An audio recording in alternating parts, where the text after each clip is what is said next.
Malaysia পাম বাগানে যেভাবে ফল সংগ্রহ করা হয়। পাহাড়ের উপরের গাছ অনেক ডালগুলো অনেক শক্ত থাকে আর অনেক রিস্কের কাজ, কারণ জঙ্গলের ভিতরে ফল কাটলে ডালটা ছুটে গায়ে লাগবে আসে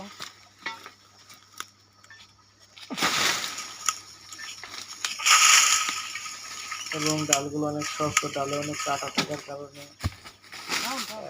অনেক সমস্যা হয়ে থাকে।